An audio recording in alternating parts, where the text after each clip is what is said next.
Hey everybody, John Luke here, and I'm joined by Matt Holland from Larian Studios. Oh, thanks for having me, Matt. Yeah, how's your flight? Really good. It's long from Dublin, but we made it here in one piece. Well, it's happy to have you here. We're taking a look at Divinity Original Sin 2 Definitive Edition. Why didn't you guys call it a Definitive Edition? You know, the number of times I've tripped over and made that exact mistake, you think we may as well, but the guys in publishing insisted on Definitive Edition. Yeah, it might cause some confusion. All right, so we're looking at the game on PlayStation 4 here, and we're gonna go through some of the changes, because it sounds like you guys have actually added a lot to this game. Yes, it's not just a port. We're not just bringing it to Xbox One and PS4. We've also done a huge overhauls of the game as a whole to really give you guys the best definitive edition of the game. And I mean, let's just jump into character creation here. I'll kind of show you guys, for the people who aren't as familiar with Divinity, you know, what we're all about and some of the things you can do in creating your character inside of the game. So here we are in the character creator. And yeah, why don't we just run through what you can do with this? Yeah, so I mean, as a little intro to the world of Divinity, we in the world of Divinity are sorcerers. And now, see, it's not a very good time for sorcerers in Divinity. See, we're getting blamed for, the Voidwoken, these big monsters coming into the world. Right. So they've been rounding us all up, and they've been throwing us into the penal colony of Fort Joy. Now, obviously with any RPG, you always start off with creating who you are. So we're going to create our sorcerer. And now, a really cool thing about Divinity, and I think we're the only RPG who does this, is that we allow the full game to be played in co-op. And not just co-op online, but couch co-op, split screen. Yes, I had a fantastic time playing the game last year online co-op with my friends. And I'm really excited that this game has split screen with the console, so I'm hoping to play it with my girlfriend this time. Oh yeah. So let's see here if I can just hop on in. Oh, there we go. See, and now the screen splits in half, and we're able to both. It's so easy. Yeah, and we can just create our characters in real time and run through the entire game from start to finish, which is a lot of fun. Now, the most important part, or for me, I think my favorite part of character creation, isn't just choosing your skills and what your characters do, what they look like, but also their background. Now, you can play a custom character without a background, but I think probably my favorite part is choosing a character with an origin. And now an origin is actually a character that exists inside of the world. So for example, I'm sitting on here with the Red Prince. Yes. Right? And I can kind of look at his origin info here, but I can also hear his story. He can tell it to me, like this.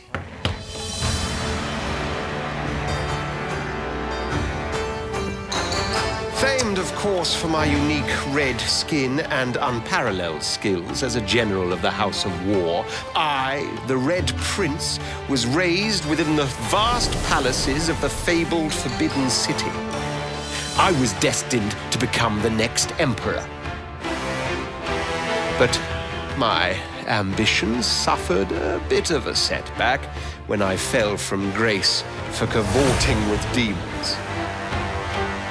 Now, I'm exiled and hunted by assassins. But I assure you, I remain undaunted and as determined as ever to claim my rightful throne. So that's actually just one of our 6 origin characters. Right. And even if you don't choose an origin character in the game, you're actually going to see them pop up in the actual game world, because like I said before, they exist inside of the world. You can actually recruit every single one of these origins as a companion in your party if you don't choose them in character creation. Yeah, it's funny, the Red Prince, in fact, ended up, the beginning, he was probably my least favorite party member. He actually became one of my favorites by the end. Oh yeah, we've had a lot of people say that, because he's a bit rough around the edges at the start, but then I think he grows on a lot of people. But yeah, I think he's one of my favorites. Personally, I think my favorite origin is probably Sibyl. I like her as well. The elf assassin. I picked Losa when I first played. Oh, right on. Another one of the fan favorites. Yeah, I really liked her sort of unique dynamic with her the voice in her head. I thought that was really cool. And after we choose our origin, our backstory, we also get to choose things like our build preset. Now, we do have what we call a classless system in Divinity, so you can build up your character in any way you like. So the preset is just there, it's just kind of like, a basic build, but you can go over and adjust everything you want to make your character as custom as you like. Yes. But you know what? I think I'm gonna take a look at these, and after we kind of do some of the stats, we go into what we call the tag system. Now, the tag system is really cool. This is what lets us roleplay inside of the world of Divinity. See, your tags are actually play a huge role in the game in that they allow you to make specific dialogue choices only available to characters with those tags. So for example, the Red Prince, you can see, has the Red Prince tag. So obviously he's the only one who's going to be able to get those tag options, those dialogue options. And it's not just what you can do, it's also how the world perceives you. So if a group of assassins comes over and sees the Red Prince, and they know they're trying to find the Red Prince, well, they're obviously going to try to kill him. But if they talk to, say, Losa or one of the other characters, they might just wander off. So not only is there a game inside of you moving as a party, there's also a game inside of who do you choose to interact with the world with on a character per character basis. But you know what, guys? I think this gives you a pretty good idea of what's going on inside of the game. So why don't we just jump right in? So let's jump into the actual game itself. Yes. And here we are inside of Fort Joy. All right, now, cool. We've kind of jumped ahead a little bit. We skipped over the tutorial area, and we're kind of now into the meat of the game. Yes. So like I said before, the Magisters have taken up all the sorcerers, including us, and thrown us into the penal colony here. And we kind of got to find a way out, because I don't know about you, I'd rather not stay inside of the penal colony. No, definitely not. All right. Do you have a specific thing you want to do? Oh wow! Look at that, split screen. Yeah, there you go. So that's one of the cool things about the game is when we're close together. See, you're playing the Red Prince, and I'm playing with my own guys. When we're close, the screen will come together. Oh, interesting. And when we go out on our own separate ways in the world, the game's going to split up. Yep. Oh, that's great. So even if I'm in combat, you can be off trading with a merchant or interacting with an animal, whatever you want to do. Oh, that's fantastic. So, like I said, we got to kind of find a way out of this place. And for me, I'm kind of looking at these brutes over here. They're trying to shake down this elf for money, and I want to see how I want to interact with this. Right. So I'm going to click on them and see what happens inside of this situation. Okay, and even though I'm far away, it lets me hear in on... Well, see, you've actually gone through a dialogue to a I'm talking to completely a different guy. guy. Never mind, that just happens at the same time. That's so funny. We can actually, even though we both want to escape, we don't have to escape the same way. So, for example, you can find a way out yourself, whereas I'm trying to, resolve this issue with these brutes shaking down this elf. You can find your way out with Gawain here. Oh, I remember this guy, yeah. So for me, in my situation here, I'm seeing these brutes trying to take the money and the food from this elf here, and this is where my choices in the game are really going to count for something. See, this situation can play out in a bunch of different ways. Now, do I decide to help out the elf and, fight the brutes, take them on? Maybe I try to help out the brutes instead and try to get some money off this elf. Or, maybe I try to resolve this peacefully instead and, try not to cause any war here. There's a lot of guards. Might not work out the best for us. So let's just try to do the peaceful thing and resolve this peacefully. Now the cool thing about this is because I chose to resolve this peacefully and help them out, this character right here, Ethan Ben Metzt, is actually going to be a lot more friendly to me. And just so happens that Ethan is one of our 6 origin characters. Yes. So, like we said before, they can be recruitable companions. And what do you say? Why don't we bring them on board? Let's do it. We need one more person in our party, so let's go. All right, fantastic. Well, we're going to shake his hand a bit, go through his dialogue here. And now Ethan is a former lone wolf. He used to be a mercenary, and we actually find out later on down the line that he used to work with who will eventually become one of our enemies inside of the game. So he has a lot of really interesting opinions and outlook. around the game that obviously only he's going to get because he has the Ifan tag. So he's going to have those unique interactions. Yeah, even though I played through this game last year on the PC, I still feel like I want to sink another 80 hours into it because you don't get to bring everyone with you in your party. So I'm like, oh, I missed out on all these potential like cool stories. Like I actually didn't bring Ifan with me, and I kind of feel like I missed out. And I'm like, oh, I want to play it again. This time I want to bring him along. Well, that's a really cool thing too, and another big push that we did with the Definitive Edition is we've really gone through and added a lot more options for those characters, especially for Beast, who a lot of people felt like there just wasn't enough content for him specifically. We've gone through, especially in the later parts of the game, and given him a lot more stuff to do, a lot more unique interactions with that area. Oh, that's great.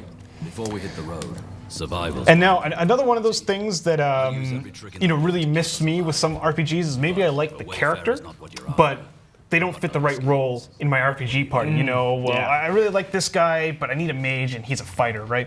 So one of the things we can do is say, Ifan, I would like you to be a battle mage or a fighter or whatever composite we need. You're never restricted to just the personality. You can always choose when you first recruit them to be whatever you want them to be. Yeah, I love that about this. Like you said, it kind of frees you up to really focus on the story and also have like the right party composition with those characters. Because I've definitely played games before where I was like, oh, I love this character, but I can't put them in my party, like, because then I'll have like 2 healers or whatever, and it just doesn't fit. So I think that's so cool that you guys did that. And it's also nice because of the classes system, even if you do pick something, but you'd rather, your healer be a pyromancer shooting fireballs at people, you can still build them up throughout the rest of the game. You're never locked into one specific class. Right. And now, it looks like I have 3 guys and you only have the 1, so I'm actually going to give you a guy. Oh, that's what do you think? great. Do you think Fane or Ifan? Who do you want there? I'll take Fane. All right. I think that's a good choice there. He's one of my favorites too. All right. Sweet. Oh, what am I doing? Did that not? There we go. There we go. Awesome. I think I need to. I know there's a way. You just because he's like disconnected from me right now. Yeah. So if you just hold the right or left trigger, and you just press the triangle button. There we go. There you go. Thank you. Awesome. And now we're off on our merry way again. The menus seem all new as well. Yeah, it's similar to the ones we used for the first DOS for that enhanced edition, but we've really gone through and we've upgraded a lot. So you've already see like the new improved UI systems we have. You're already looking at it right there. Yeah, that looks like you've added some like new visual flares to it. Does that stuff translate to the PC version as well? Are there changes to the UI? Yeah, absolutely. Everything's been gone over with a fine-tooth comb, especially things like the journal. So if you look at the journal, it's actually going to have it's a lot more comprehensive. It's going to not only tell you what you've learned, but give you a better general idea of where you need to go and what you need to do.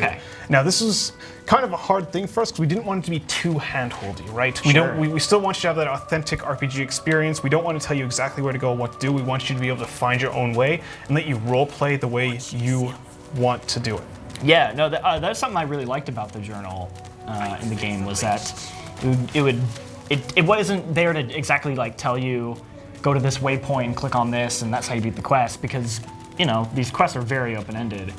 But it's nice that, it seems like you guys are maybe trying to give a little bit of hints for those who, because there are definitely times where I'm like, oh, I have no idea what to do to continue this quest. Well, and that's the thing as well, right? Like we also want people who aren't playing hardcore, people who only have, 4 or 5 hours a week or even less, to come back and be able to jump back in the game and still have a rough, good idea of what they're doing. And that's really a big push for the journal, just to make it clearer for people what they need to do and where they need to go. Right. So let's keep going. We kind of come across this guy here. Yeah, this guy was pretty interesting, I remember. He's kind of eating on the dead bodies, so why don't we go talk to him? Why don't you go click on that guy there?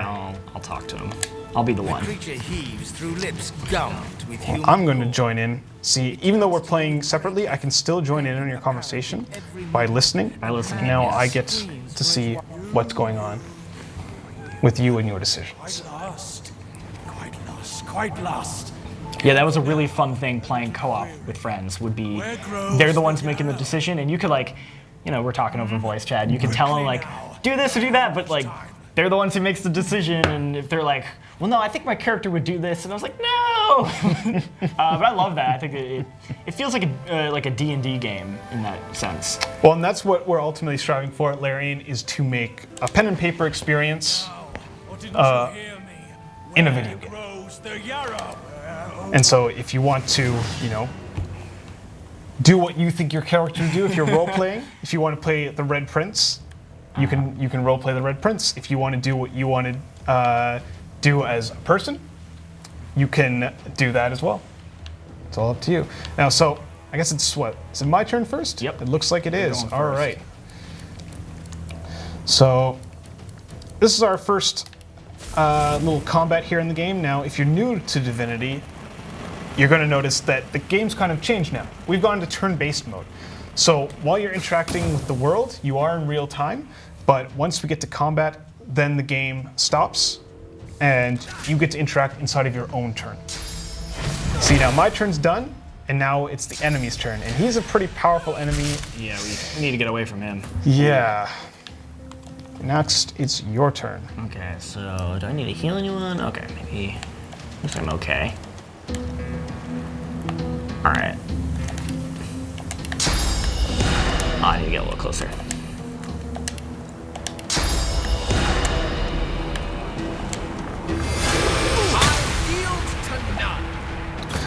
So you see that did a little bit of damage to him, but you saw that Decaying Touch was actually blocked. Now, we have, not only on top of your regular health bar, we have two other bars that are relevant to your stats. We have your physical armor and your magical armor. That's the gray and the blue bar, Right. respectively. So I can still damage a character who has those armors up, but any ailments or status effects are not going to affect them if they still have that kind of armor on them. So for example, if you try to knock him down here, because he still had some armor up, you do the damage, but you don't knock him down, you just, yeah. Let's see here. I could do fire, but he's got all his magic armor. Now, Fortify might be nice. Yeah, that might be a good idea. Because he does a lot of physical damage, so we wanna make sure. All right, yeah, let's fortify myself. All right, my turn. So I'm going to inspire you guys, give you some encourage here, buff up the group. And I can't move because he crippled me with his attack. Okay, I'm going to try to use this knockdown arrow. Hope it's going to be enough to punch through his armor. Just not enough. I don't know. We're in dire straits here, buddy. All right.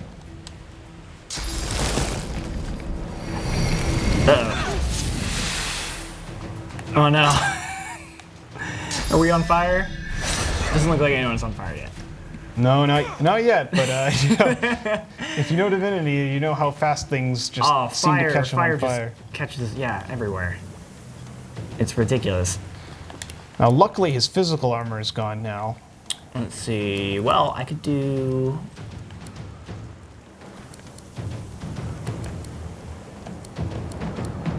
No needs healing yet, so I might do Bloodsucker. Try to absorb some of his health here. I think I just healed him a little bit. Did I? Oh no. That's all right. I think we still got this. Is it because he's is he like a?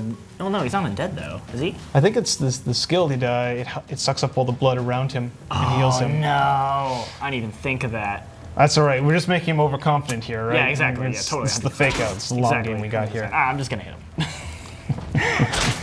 That's the thing. Like getting into this game, you have to remember all these little like, oh yeah, like, well, you know, they're undead, so don't, you know, don't use poison because that'll heal them and stuff like that.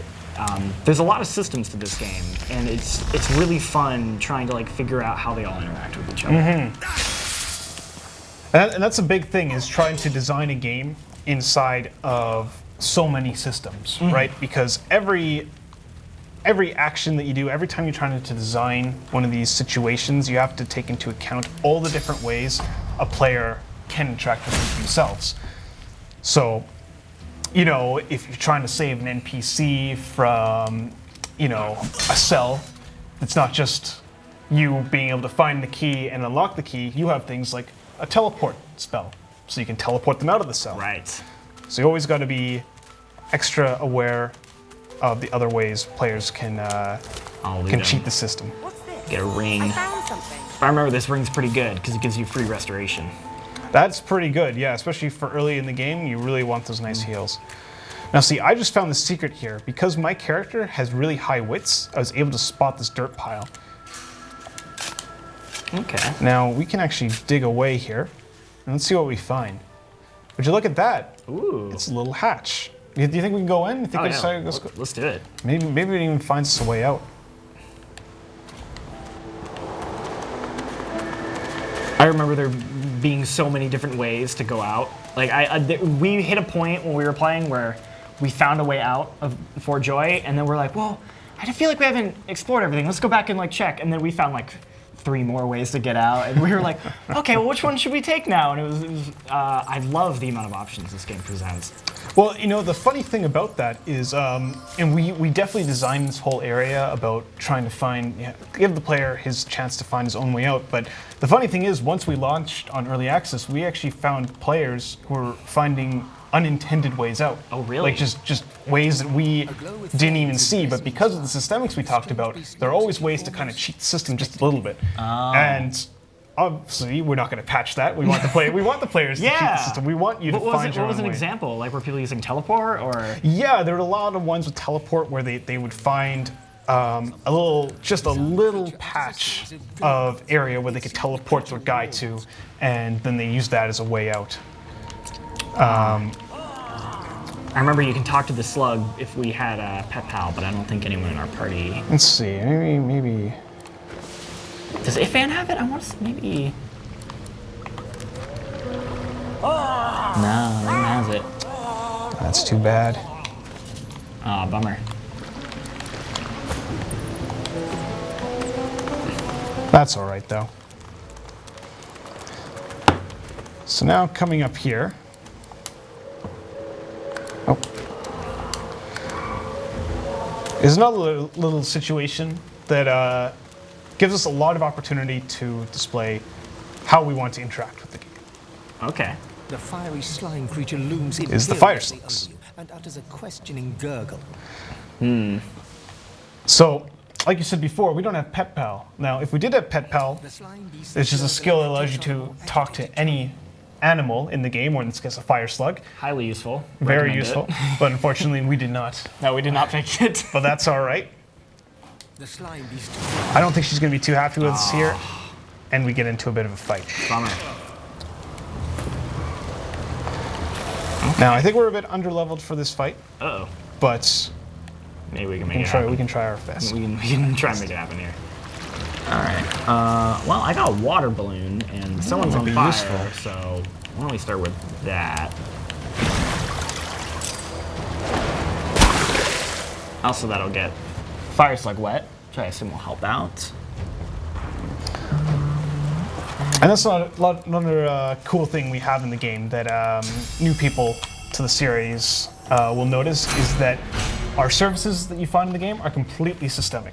So Right. what happens if you have a fire surface on the ground and you put water on it? Well, it turns into steam and douses the fire.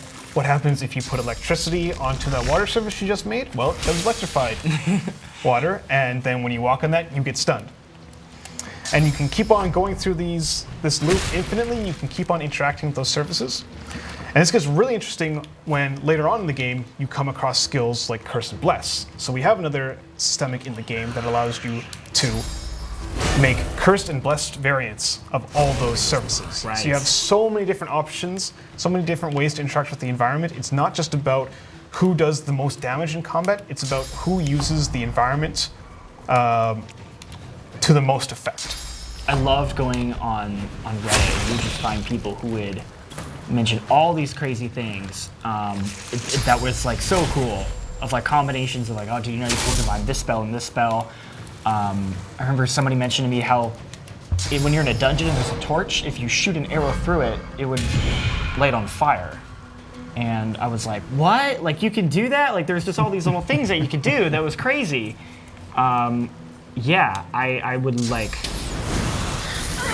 blood, like electricity blood. I would do a lot. That was a good one. Oh man, we're getting smoked. But that's the thing about this game. Even though we're underleveled, we're still able to pose a pretty big threat. In fact, we might even be able to pull this one out, I think. So we're doing all right. We're doing okay. All right. And the thing is, even if we don't finish this one out, we're still able to reload our save and try a new method. Yeah. So that's another cool thing. We're never locked into our position. Even if it didn't work out with the slugs here, maybe we could even go back into Fort Joy. And like you said before, you and your friends Find different options. find different options. You know, find different ways, because we always have the people who love, you know, the completionists. This is, I think, a very satisfying game for the completionists as well, because there's so many different options, so many different ways to complete a goal. You're just never going to see everything inside of one playthrough. Yeah, absolutely. Because we never did this fight. We had Pet Pal, so we were actually able to talk to the slugs and avoid combat. Great. And now you finally get to see the other side of it. Exactly. What this would have been. What happens if we kill all the slugs? And the fire hellscape that they create. Oh, so much fire. All right, what do we got here? You know, I'm gonna try to rush past this guy. Maybe we'll go after the princess there. Ooh, I am not doing very well. My health is. Oh no! All right, well we got a healing potion here. All right, let's end that out there.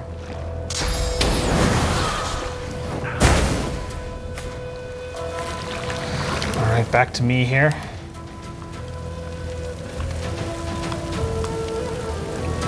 Oh, and he is stuck in smoke there, which means I can't see him inside that smoke cloud.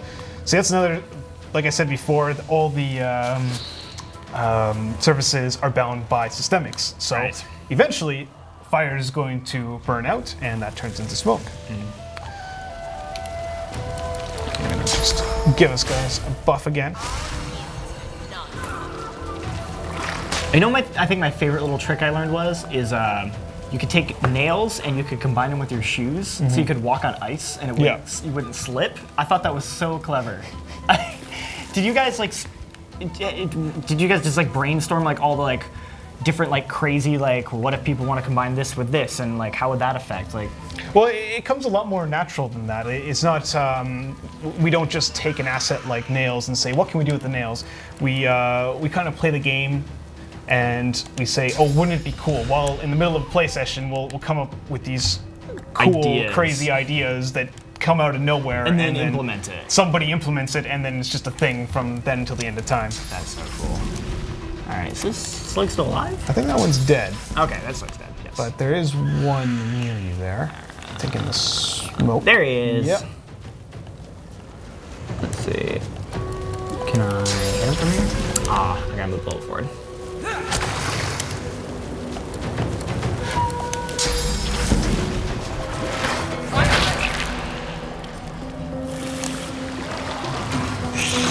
Well, just getting up close to my ranger here. Well, that's all right. We got the Red Prince to save the day. I'm really impressed how easy it is to just play this co-op on one screen. Yeah, I mean, and the other cool thing is that it's completely drop in, drop out. So it's not like if you started a game, a play session, without me. Like you saw just here, this wasn't a game that we started from character creation. Right. You just jumped in, and we're able to play on the same save. And you can just as easily jump out and come back 20 hours of gameplay later and jump back in again. Yeah, might have to explain a few things. So Yeah, exactly. They can do it. All right. If anyone who's watching this video hasn't played the game but didn't play it co-op, I highly recommend giving co-op a try because I really think that's where this game shines. I had such a good time playing with friends. It was probably one of my favorite experiences of last year. Well, that's great to hear. And another thing, if you do like the co-op side of thing, or maybe a little bit of the PvP side, we've actually gone back and revamped our entire arena mode. Oh, which was at release for the PC a little bit bare bones, but we've gone through and we've actually updated it so that you only need one controller now to play locally. We have a hot seat mode. Oh, okay. We've gone through and add a much cooler character selection scene, so you can now choose from a variety of characters across the Divinity universe, not just through DOS 2, but through other games in the Divinity series. Oh, that's neat. And yeah, we've even added a few little cool quirks inside of there, a few different game modes that you can try out to see who's the arena master, who's the best among you and your friends. Oh no, we lost the Red Prince. I don't know, man. This is looking pretty dire straits here. Yeah. It said fire. That was the first thing we did. Was we're like, someone get a rain spell. Everything catches on fire in this game. I still can't see him. Yeah, they're just trying to get this dude.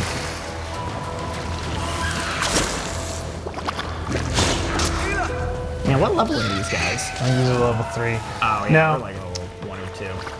I think this is probably Yeah, a reset here, but that's load out. okay. That happens inside of the game. That happens. sometimes. That happens a lot, for sure. You got to be prepared to trial and error. But I would enjoy that because me and my friends, you're talking about your strategies and you're thinking, well, okay, we'll try this and that.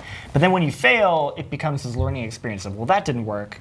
And then it's like, oh no, I have an idea. This time, my ranger will kind of like sneak in and maybe like go up on top and like plan an attack, and I'll move this barrel over here so that you can shoot it and stuff like that. Like I love that about this game. And that's another really fun thing about it is that there's always ways to adjust your strategy. So we weren't as completely outmatched, even though we were a lower level than you think we would be. For example, if I switch my characters and maybe I sneak, maybe we can even get behind them and avoid the situation entirely.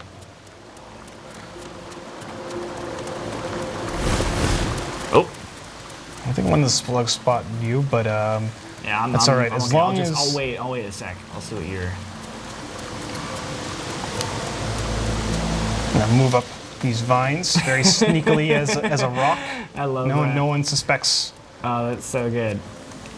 Let's see if I can sneak my way up there. There we go.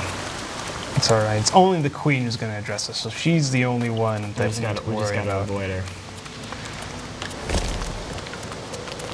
And the cool thing is that there's so many ways to play the game that even if right now we aren't quite strong enough for a fight, we can always do some quests and come back later once we're stronger and show those slugs who's boss. Yeah. Do we want to? There's a really fun quest where with the teleporting crocodiles. Do we want to try that one? Oh, we can try that, absolutely. Yeah, so let's go back to Fort Joy, and thankfully we should have Should have a save. a waypoint. Oh yeah, waypoints. I forgot about that. Yeah, so you this just, is you just get right back in there. Yeah, so we can actually waypoint to Fort Joy Square. Oh, that's so fast. And now we're back at it. So I think you already talked to Gowan. Yep, I got the quest. Yeah, so we he's just- trying to find a way out of Fort Joy, but he needs help. Oh, he's talking to you. Oh, that's interesting. So he'll talk to you even though he already talked to me. Yeah, so some of our quests will be per each player playing. Oh, interesting. So even though you have the quest, he's actually trying to just find the person who can get him out. So he's gonna ask everyone. yeah, he's gonna ask both of us, and whoever is able to deliver the gloves to him is gonna get the reward. But I don't know about you, I kind of want to work together after seeing the fire slugs. Yeah. I'm not sure that we're in much of a position to be off soloing these things by ourselves. So let's fight these guys together. So what are some of the other big changes you guys have been making to this version? So the biggest change, I think, of all is going to be the third act of the game. I'm not sure if you got that far, but the City of Arcs, which represents about 40 hours worth of the game, has been completely reworked, redone from the ground up. Oh, really? I'm talking quests, writing, just full gameplay experience. Wow. Is completely redone. We had a lot of feedback from people saying it dragged a little bit. It wasn't as good as a payoff for the game that came before it. So we decided to go back and improve it because we didn't just want to pump out, like I said before, a port for the game. We really wanted to make the experience the best we possibly could for you guys, the fans. And yeah, I think we've really done that with the definitive edition. Wow, yeah, that sounds pretty substantial to completely change that whole section of the game. Okay, let's see here. Well, I don't want to stay back. A few other things we've done is, like I said before, the journal's gone through a complete overhaul. Like I said, the arena mode is now updated, and obviously a lot of other small things to the game, not quite as extensive as an entire reworked of Arcs, but a lot of quests have just gone through various improvements and updates. Obviously bug fixes and things like that will now be good to go. And all of this is coming to PC as well, right? Absolutely. Not only is it coming to PC, if you already own the game, you'll be getting this game showing up in your library August 31st. Absolutely for free. That's absolutely awesome. free. Yeah, we did this with the enhanced edition of DOS 1, and we decided to do it again here because it makes sense. You guys are the ones supporting us and making the game great, so we want to give it back to you guys. Okay, all right. So I got some oil on this guy. It'd be a pretty good chance for Losa to hit him with a fire thing. And you actually have a fire grenade yourself, so do. you can be the one who sets it off. Why don't I just do that then? I don't have enough AP though. Oh, I think you do. I think you just need to press Y or triangle. Yeah, there you go. Oh, okay. I was on the wrong thing. Yeah, there we go. You can't move without getting hit either. I don't have to do that. When we first played the game, we were playing on classic difficulty, and this was the fight that just gave us a lot of trouble. Like the combat definitely doesn't joke around when you play on those. When you play on like classic or harder. Yeah, and we've actually gone through and added a new difficulty mode called Story Mode. Oh, really? Which is another big thing to the game. So if you're really more interested in just experiencing the story, experiencing this huge RPG, but you really just want the combats to be quick and snappy, that's absolutely a new gameplay mode for you.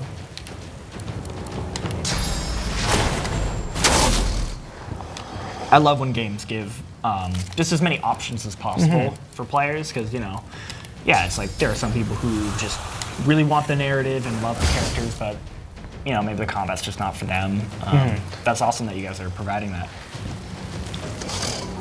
Yeah, we really want everybody to be able to experience this huge open story, and yeah. Okay, I'm gonna use a water balloon, 'cause we're on fire. Oh yeah, put out. That's a good idea. And maybe.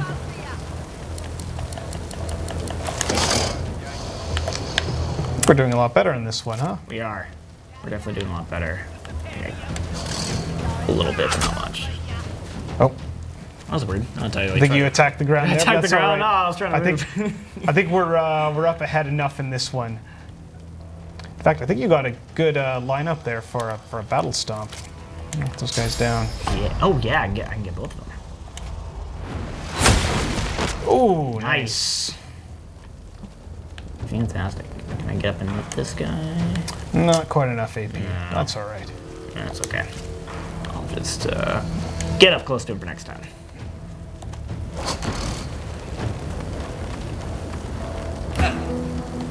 All right. Now, I think I'm going to give this guy a quick little battering ram here. Nice. And I'm just going to give him a quick little love tap there. Okay, let's finish these guys off here. Yeah, huh? she's got the pick.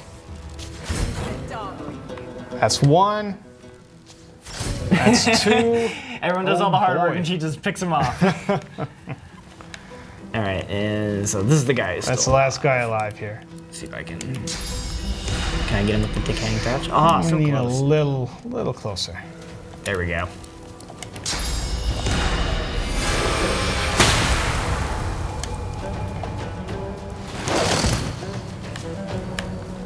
So that decaying touch there makes it so that any healing done against them is going to do damage instead of Damage healing. instead.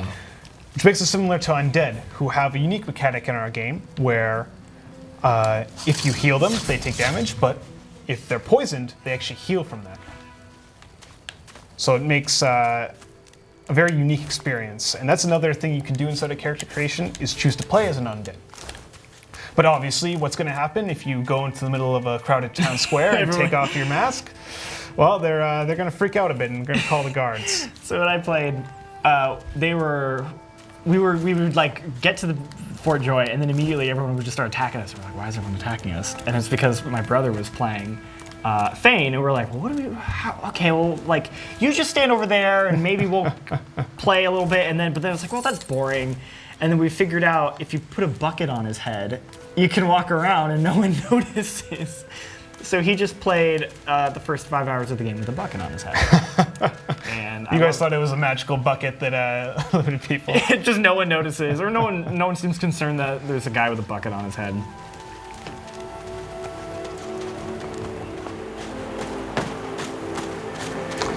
But since All we've managed to defeat the crocodiles now, and you've picked up the teleportation gloves, Yep. we're actually able to go back to Gowan here and tell him about our successful deeds. Let's do it. So, what's the news? Well, I certainly got lucky with. Give me your map. Oh, shit. All right. I guess we'll follow him. Think so.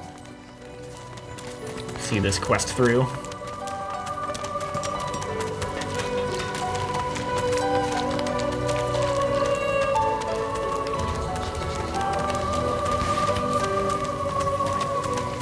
So like I'd said before, and you had alluded to before, there are many ways to escape Fort Joy. All right. And it's not just going under the fort and past the fire slugs. It's not just helping out Gawain with the teleporter quest. If you want, and you are so bold, you can even take the Magister's head on in the fort itself. You can find one of the other teleport routes that we've seen into the game or that other fans have found. You can even help out one of the trapped elves in the ghetto itself, and Yes. they will, and he will help you find a way out. It's really how you want to explore Fort Joy. Teleport me down to the ledge behind me near the tree. All right. So I think I need to. Well, first I need to equip it.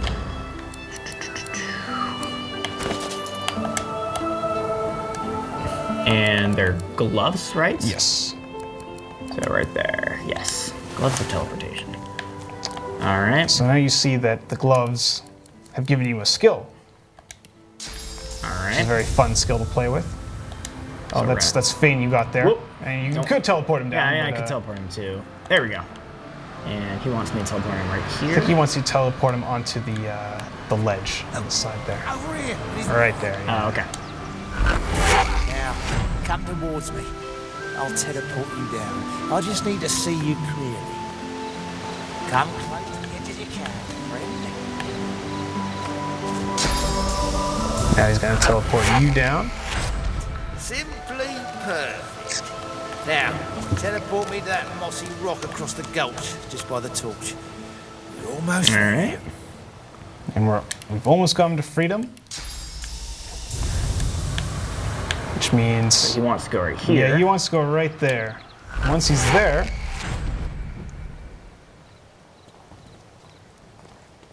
what's he gonna do? Even the air smells better here above that pit. Ah, For the help. Seems we've been duped a bit. I don't think he's gonna help us out. too good to be true. But hey, we got a level from that. We got some experience. We learned that sometimes people in prisons aren't, in the penal colonies, I should say, aren't the nicest. Oh well. How do I get out of here? My traps? So you do have the teleportation, you do have waypoints, but there's also that little the little tree trunk there. Oh, let's check out this tree trunk then. What's that? Well, it looks like you revealed something there. Oh, look at that, a hole. Whoa. Oh, hey. And now I'm down here. Yeah. And where does that lead, I wonder? A little cave. Ooh. Oh, we're in the dungeon. Yeah, this might look familiar. This is actually a bit further up from where we left off after the fire slugs. Oh. But thankfully, it's past the fire slugs, so we can avoid that combat entirely. Look at that. And so if we were to do the fire slugs, we could get to this area through another means. Mm-hmm. Man, that's cool. It unfortunately means for me that I can't get down You there. can't get so down now there. I have to go through and find my own way out of the prison. Well, that's fine. Yeah, that's rad. We have this ability to kind of do that. Well, yeah, this has been a pretty good look at the game. Is there anything else people should know about with the Definitive Edition?